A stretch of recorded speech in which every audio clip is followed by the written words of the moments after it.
الرجيم بسم الله الرحمن الرحيم الحمد لله الذي هدانا لهذا وما كنا لنهتدي لولا أن هدانا الله لقد جاءت رسل ربنا بالحق والصلاة والسلام على رسوله الكريم خير المبشرين والمنذرين شفيع المسلمين المخاطب طه وياسين النبي المؤيد والرسول المسدد بالقاسم محمد والصلاة والسلام على آله الطيبين الطاهرين المعصومين المظلومين من لعنة الله على أعدائهم وقتلتهم وغاصب حقوقهم أجمعين من لعن إلى يوم الدين. أما بعد فقد قال الله تبارك وتعالى في كتابه المبين وهو أصدق الصادقين وقوله الحق. بسم الله الرحمن الرحيم فقل تعالوا ندعو أبناءنا وأبناءكم ونساءنا ونساءكم وأنفسنا وأنفسكم ثم نبتهل فنجعل لعنة الله على الكاذبين.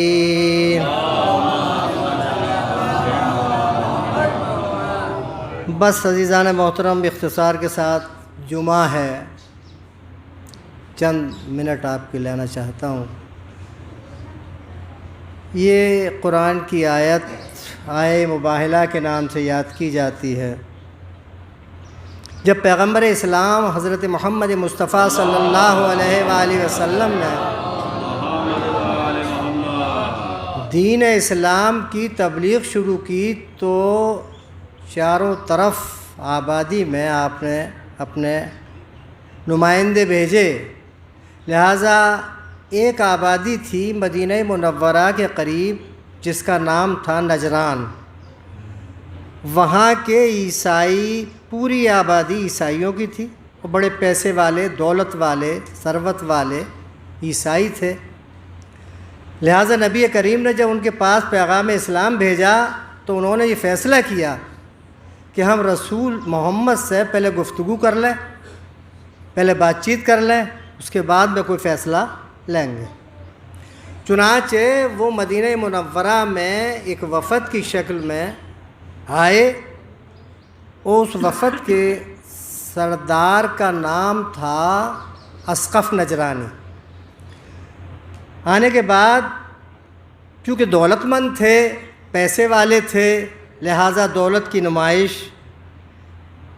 قیمتی لباس، ہاتھوں میں طلائی انگوٹھیاں، گلے میں سونے کی زبردست زنجیریں پڑی ہوئی، زرق و ورق مسلمانوں پر اثر ڈالنے کے لیے جب وہ مدینہ میں آئے اور پیغمبر اسلام حضرت محمد مصطفیٰ صلی اللہ علیہ وسلم مسجد نبوی کے اندر جب وہ داخل ہوئے تو سرکار دو عالم نے ان کی طرف سے منہ پھیر لیا. اب وہ اسقف نجرانی جو سب سے بڑا عیسائیوں کا رہنما تھا، اس نے صحابہ سے کہا کہ بھئی ہم نے تو محمد کی بڑی تعریف سنی تھی کہ خلق عظیم کے اوپر فائز ہیں، آخر یہ کیا ہوا کہ ہم آئے اور محمد نے ہم سے رخ پھیر لیا؟ تو لوگوں نے کہا کہ دیکھیے اس بارے میں آپ جو ہے معلوم کریں، حضرت علی کرم اللہ وجہہ سے صلوات بھیجے بر محمد وآلہ کرم اللہ وجہہ سے معلوم کریں کہ آخر وجہ کیا ہے. مولا علی سے جب معلوم کیا کہ آخر کی اس کی وجہ کیا ہے کہ ہماری طرف سے رخ پھیر لیا، تو مولا علی نے فرمایا کہ اس کی وجہ یہ ہے کہ تم مسلمانوں کے اوپر اپنا اثر قائم کرنے کے لیے دولت کی نمائش کرنے جو آئے ہو، اس وجہ سے نبی کریم نے تمہاری طرف سے رخ پھیر لیا. لہٰذا سادہ لباس میں آؤ، سادہ طریقے سے آؤ، تب دیکھنا کہ خلق محمد کیا ہے، محمد مصطفیٰ کا اخلاق کیا ہے.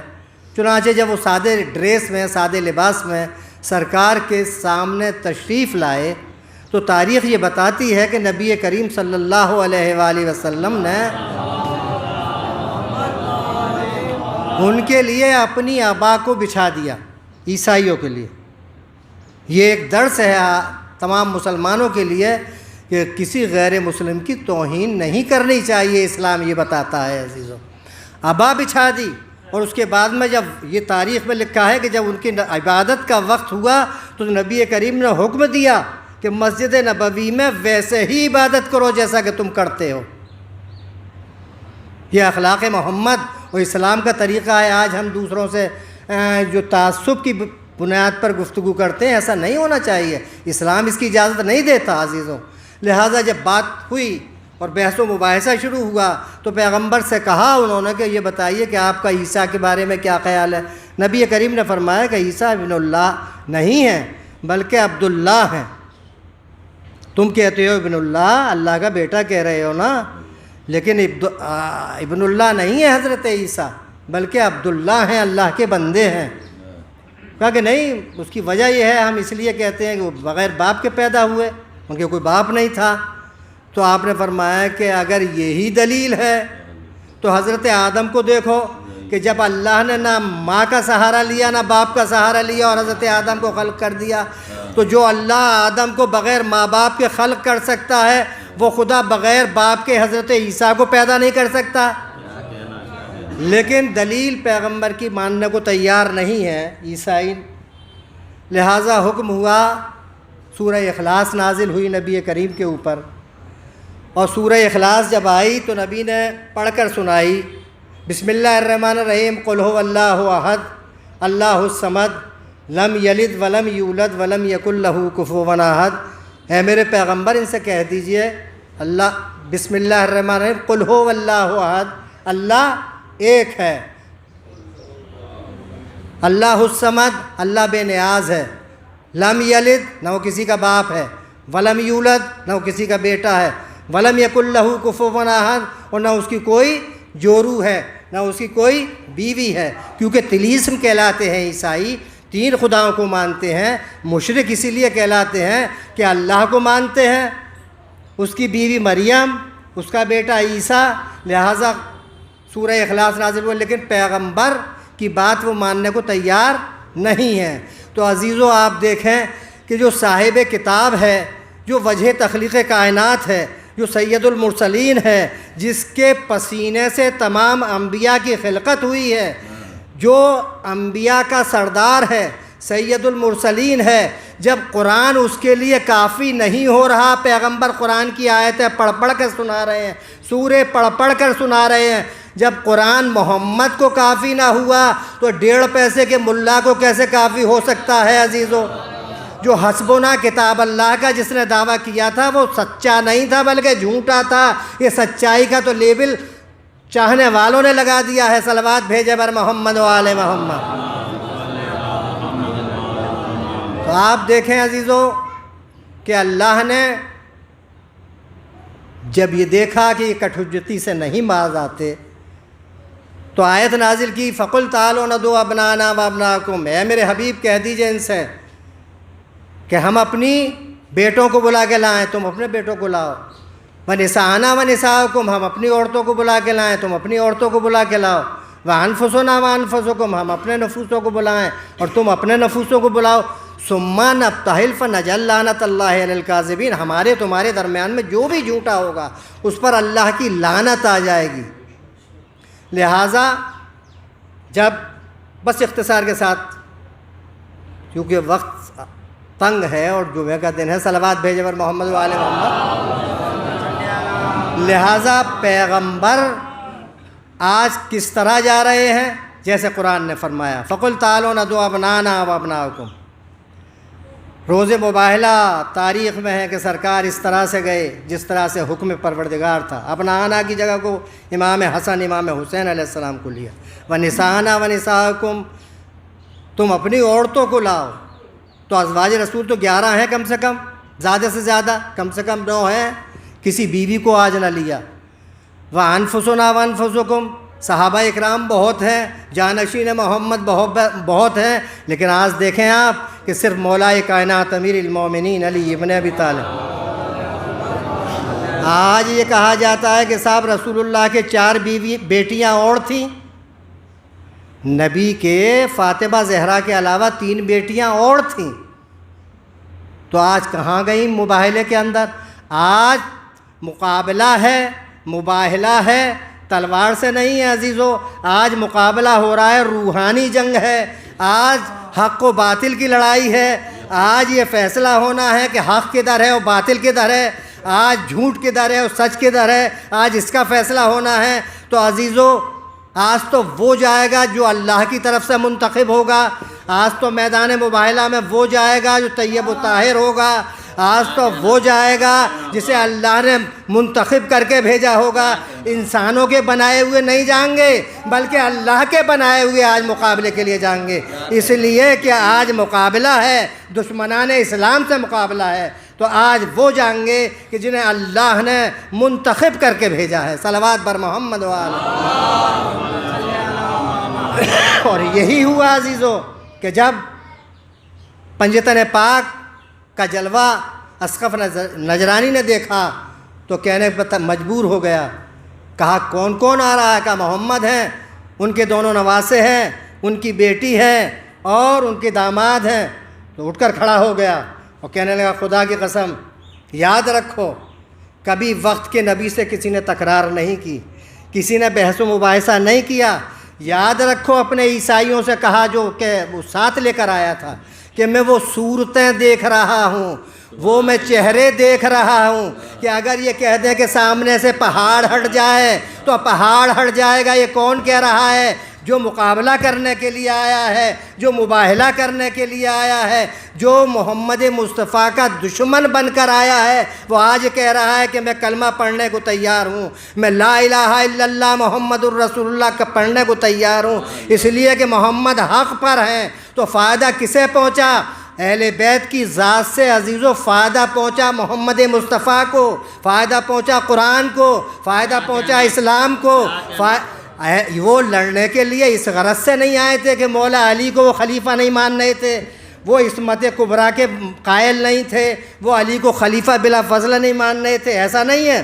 وہ محمد کو محمد الرسول اللہ نہیں مان رہے تھے، وہ کتاب کو اللہ کی کتاب نہیں مان رہے تھے، وہ شریعت محمدی کو شریعت خدا کا جو ہے قانون نہیں مان رہے تھے۔ تو فائدہ پہنچا محمد کو۔ اب آپ ملاحظہ فرمائیں عزیزوں کہ اہل بیت وہ ہیں کہ جس کی وجہ سے اسلام بھی آج باقی ہے، قرآن بھی آج باقی ہے، آج لا الہ الا اللہ جو باقی ہے، اور محمد الرسول اللہ کے جو نعرے لگ رہے ہیں وہ امام حسین علیہ السلام کی ذات سے ہیں۔ اگر آپ دیکھیں چاہے مسجدوں میں اللہ اکبر کتنی کہتے رہیں، بغیر امام حسین علیہ السلام کی نجات نہیں ہو سکتی، نہیں ہو سکتی، نہیں ہو سکتی۔ امام حسین کا دامن تھامنے کے بعد ہی اس دنیا میں بھی کامیاب ہے اور اس دنیا میں بھی۔ اسی لیے تو خواجہ غریب نواز نے کہا تھا کہ حقا کے بنائے لا الہ حسن حسین، خدا کی قسم لا الہ الا اللہ کی بنیاد ہے امام حسین علیہ السلام کی۔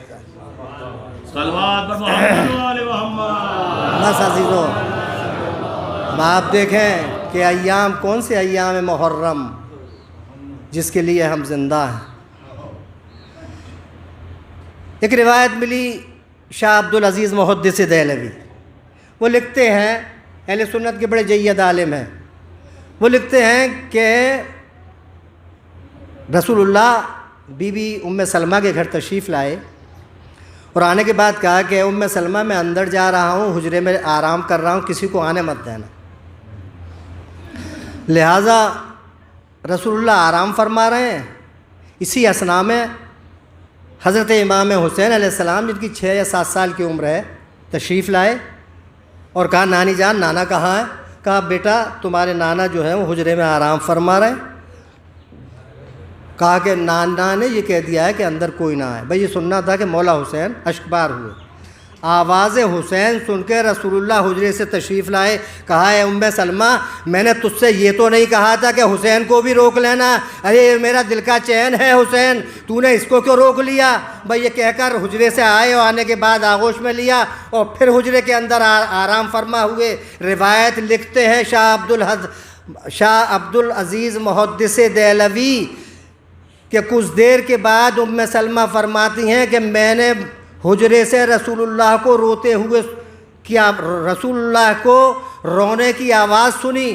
میں بے چین ہو کر جب حجرے میں گئی تو میں نے کیا دیکھا کہ رسول اللہ بے تحاشا اشکبار ہے۔ میں نے کہا یا رسول اللہ ارے یہ آپ کی کیا حالت ہے؟ فرمایا اے ام سلمہ تجھے معلوم نہیں ہے، ارے ابھی جبریل آئے تھے اور کہہ رہے تھے کہ یا رسول اللہ ارے اس نواسے کو زیادہ پیار کرتے ہیں، ایک دن وہ آئے گا کہ جو 3 دن کا بھوکا پیاسا کربلا کے اندر شہید کر دیا جائے گا۔ اے ام سلمہ ارے جبریل مجھے کربلا کی مٹی دے کر گئے ہیں۔ ایک مرتبہ رسول اللہ کو ام سلمہ نے وہ مٹی دی اور رسول اللہ نے فرمایا کہ ام سلمہ اسے حفاظت میں رکھنا، جب یہ مٹی یہ خاک جو ہے خون میں تبدیل ہو جائے تو سمجھ لینا کہ میرا حسین کربلا میں شہید ہو گیا۔ وقت آگے بڑھا، عصر کا وقت ہے، بیوی ام سلمہ روایت کرتی ہیں کہ میں سو رہی تھی، میں نے دیکھا عالم رویا کے اندر کیا دیکھا کہ رسول اللہ تشریف لائے ہیں، سر کے بال کھلے ہوئے ہیں، سر برینا ہے، پا برینا ہے، سر کے اوپر خاک پڑی ہوئی ہے۔ میں نے ہاتھوں کو جوڑا یا رسول اللہ یہ کیا حالت بنائی؟ فرمایا اے ام سلمہ ارے تو آرام کر رہی ہے، میں کربلا سے آیا ہوں، میرا پیارا حسین کربلا میں شہید کر دیا گیا۔ ام سلمہ فرماتی ہیں کہ جو میں نے خاک کی طرف متوجہ ہوئی، جب میں نے کربلا کی خاک کو دیکھا تو وہ خون میں تبدیل ہو چکی تھی، میں سمجھ گئی کہ میرا پیارا حسین کربلا کے اندر شہید کر دیا گیا۔ سیعلم الذین منقلبون، خدا بندہ تجھے واسطہ محمد و آل محمد کا، جہاں جہاں مومنین آباد ہیں ان کی جان کی، مال کی، عزت کی، آبرو کی، ناموس کی حفاظت فرما۔ پروردگار مولا حسین کے صدقے میں جو بیمار ہیں انہیں شفاء کلیہ عطا فرما۔ اے میرے معبود تجھے واسطہ محمد و آل محمد کا، مولا حسین کے صدقے میں دشمنان اسلام، دشمنان ایمان، دشمنان اہل بیت کو نیست و نابود فرما۔ یا اللہ کرۂ ارض کے اوپر جہاں جہاں امام حسین علیہ السلام کی عزا برپا ہو رہی ہے ان تمام مومنین کو دشمنان اسلام کے شر سے محفوظ فرما۔ یا اللہ امام زمانہ کے ظہور میں تعجیل فرما، ان کے آبان و انصار میں ہمیں شمار فرما۔ تقبل منا انک انت السمیع۔